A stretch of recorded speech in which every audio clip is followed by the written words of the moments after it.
Insistimi i prokurorisë së Hagës që kryerët e UÇK-s të mos lirohen nga paraburgimi ka shtuar reagimin e ashpër të mbrojtjes. Në parashtresën e fundit, avokatja Jakub Krasniqit përmend dënimin e ish-kryerëve të UÇK-s. Në këtë dokument thuhet se me zhvillimet e fundit vjen ndesh edhe prezumimi i pafajësisë dhe minimi i të drejtave të njerëzit. Jakub Krasniqi tashmë ka pësuar 4 vjet e 6 muaj ndalim. Ky privim i zgjatur i lirisë peshon rënd kundër ndalimit të vazhduar, sidomos pas të drejtës themelore për dëshën i pafajshëm i supozuar dhe gjatësisë së jashtëzakonshme të kohës të cilën ai tashmë e ka vuajtur pa dënim.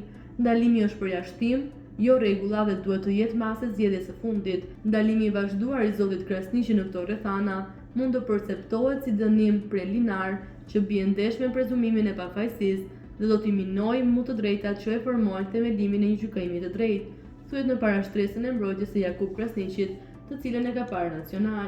Dënimi i mundshëm dhe minimi i të drejtave të njerëzit ka ardhur si rezultat i refuzimit për lirim të parakohshëm. Sipas avokates, paraburgimi tashmë është krejt i panevojshëm, pasi dëshmitarët dhe provat e prokurorisë së Hagës kanë përfunduar. Rrethina tani ka ndryshuar thelbësisht. Prokuroria ka thirrur dëshmitarin në stadin të fundit dhe arsyetimi kryesor për vazhdimin e paraburgimit, do me thënë që rreziku që zoti Krasniqi mund të ndërhyjë te dëshmitarët e prokurorisë nuk ekziston më në asnjë formë konkrete ose të besueshme. Nuk ka dëshmitar të tjerë për të ndikuar.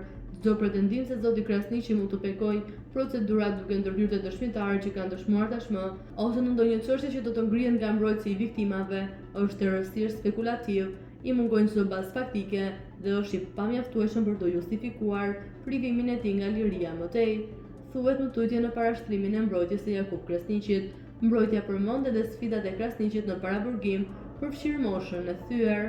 Mbrojtja e Kadri Veselit ka insistuar se prokuroria e Hagës po synon në çdo formë që t'i mbajë në paraburgim të akuzuarit dhe kjo përbën shkelje. Mbrojtja e Jakub Krasniqit ka propozuar 7 masa konkrete të cilat Krasniqi është i gatshëm t'i zbatojë në arrest shtëpiak, vetëm që të lirohet dhe të qëndrojë pranë familjes. Kundërshtimet me pretendimet e prokurorisë së Hagës kanë ardhur dhe nga mbrojtja e Recep Selimit, ku sipas avokatëve prokuroria nuk ka arritur të vërtetojë që Selimi mund të arratiset ose ka synim të ndikojë në provat dhe dëshmitar.